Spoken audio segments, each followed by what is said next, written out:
J'ai choisi de faire un DEP justement pour la rapidité des choses parce que c'est un cours vite fait, bien fait. J'ai trouvé que c'était beaucoup plus court qu'au cégep et à l'université. Une formation professionnelle, c'est vraiment juste dirigé sur ta formation. En décoration et étalage parce que c'est un métier qui m'a toujours passionnée. J'ai beaucoup de créativité, j'aime les belles choses, j'aime faire des belles ambiances. Les couleurs, le dessin, la décoration, tout cela me passionne vraiment. Donc j'ai complètement changé d'orientation et j'ai choisi cette carrière en fait. Je m'appelle Héloïse Bertrand, je suis un cours en décoration intérieure et étalage au Centre de formation Compétences 2000.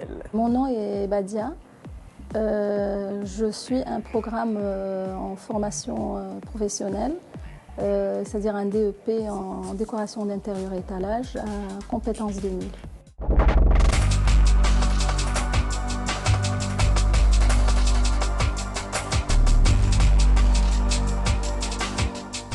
Les tâches que l'élève va pouvoir exécuter après sa formation vont être de satisfaire un client, autant au niveau étalage que décoration intérieure.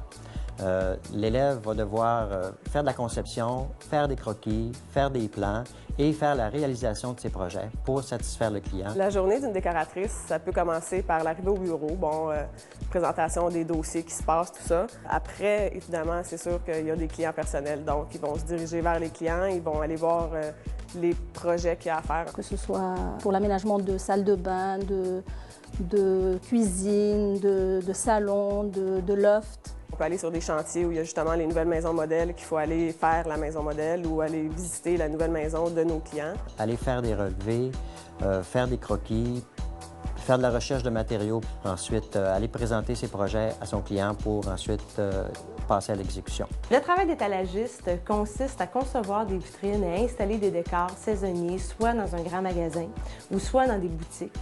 Aussi accomplir des tâches d'atelier qui est à la préparatif des décors.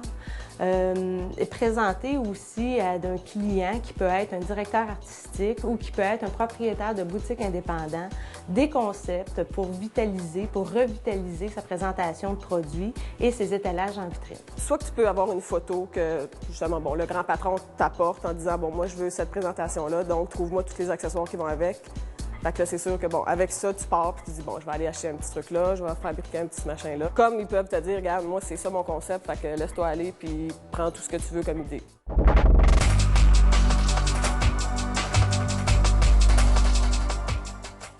Les aptitudes en décoration sont assez variées. Ça part de la créativité, d'avoir des connaissances en mathématiques. Ça prend quelqu'un qui a de l'autonomie, qui a du jugement, qui est capable de faire du travail d'équipe. Il faut que tu aies du goût. Il faut que tu sois à l'aise avec les goûts des autres, qui ne sont pas nécessairement les tiens. Faut que tu aimes toucher au tissu, faut que tu aimes toucher à la peinture, faut que tu aimes toucher au papier peint. Être à jour toujours dans les tendances, visiter les salons, connaître tous les matériaux qu'on peut utiliser dans ce domaine. Avoir un intérêt pour le dessin. On a des élèves ici qui arrivent, puis ils ne savent pas dessiner, mais avec des trucs, avec de l'exercice, avec de la pratique, ils arrivent à faire de très beaux rendus, de très beaux dessins. Pour un étalagiste, il faut avoir d'abord la forme physique. D'imagination pour justement donner le concept à la vitrine, qu'on regarde ton mannequin puis qu'on fasse pas « Ah, c'est un mannequin », qu'on fasse vraiment « Wow », il y a un concept là-dedans puis il y a une recherche d'idées. Avoir le souci du détail. Ça doit être quelqu'un qui, avec exactitude, va positionner les objets pour les voir sur les meilleures facettes. Un étalagiste doit aussi avoir une grande dextérité manuelle parce qu'il doit manipuler énormément de médiums, différents médiums, des plus légers aux plus lourds. Un étalagiste doit avoir une bonne perception globale aussi d'un espace pour être capable de faire une composition spatiale intéressante, équilibrée. Et l'étalagiste doit aussi être hyper débrouillard. Toujours trouver une solution, une alternative de rechange s'il y a quelque chose qui ne fait pas. L'étalagiste, c'est le débrouillard, c'est le système D qui fonctionne en premier lieu.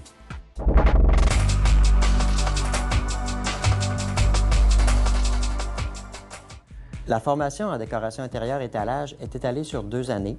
Ça veut dire 4 sessions sur un total de 1800 heures. Le département travaille beaucoup à l'extérieur, à monter des événements, ou avec la commission scolaire et avec l'école, on promouvoit aussi beaucoup d'événements à l'interne, des portes ouvertes, on fait les décors pour les méritage. On fait aussi beaucoup de visites d'entreprises, de boutiques ou de spécialistes dans le domaine pour montrer aux jeunes et aux moins jeunes comment ça se passe sur le métier. On a beaucoup de conférences aussi avec des spécialistes du domaine, autant au niveau des matériaux que des entreprises. Et vers la fin de leur formation, les étudiants vont avoir un stage de 3 semaines. La formation est constituée de 2 spécialités, donc décoration intérieure et étalage, mais à ces 2 disciplines-là se lient en des troncs communs.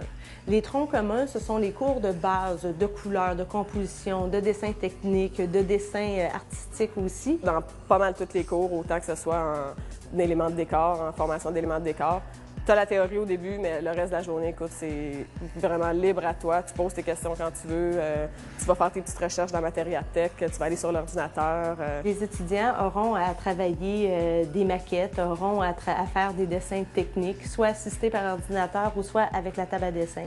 Faire un plan, aménager un plan.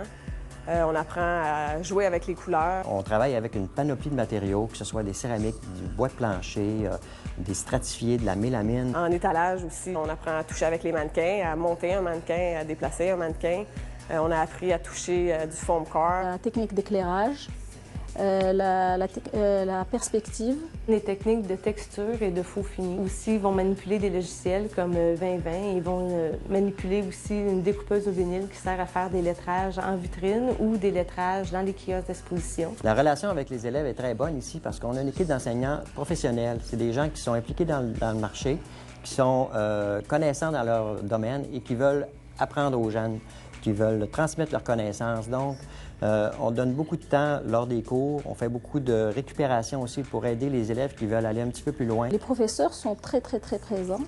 On est très bien encadrés. Quand tu comprends pas, ils peuvent te l'expliquer de 12 façons différentes, juste à temps que tu comprennes, mais ils te lâcheront jamais. Je sens que j'ai beaucoup appris. C'est vrai que la première fois, je ne m'attendais pas à autant de choses parce que c'est vraiment un flux d'informations et de renseignements. C'est vraiment un brainstorming éternel. On apprend de tous les côtés. Et c'est vraiment très passionnant.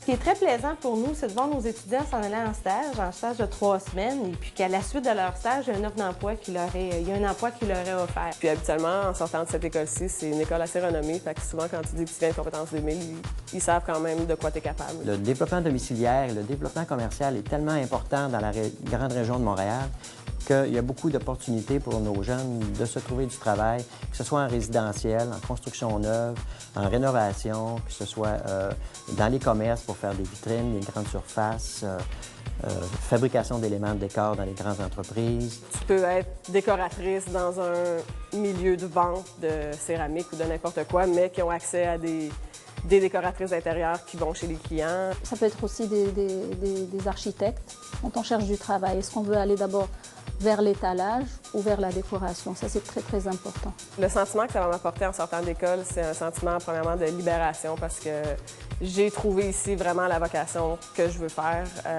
Je me suis découvert dans ce cours-ci. Pour moi, ça va être vraiment une satisfaction personnelle. J'aurai réalisé ce que j'ai toujours voulu, c'est-à-dire créer des choses. J'ai déjà fait un projet là en ce moment, puis juste ça, regarde, ça te donne tout, là, ça te donne des ailes juste pour continuer.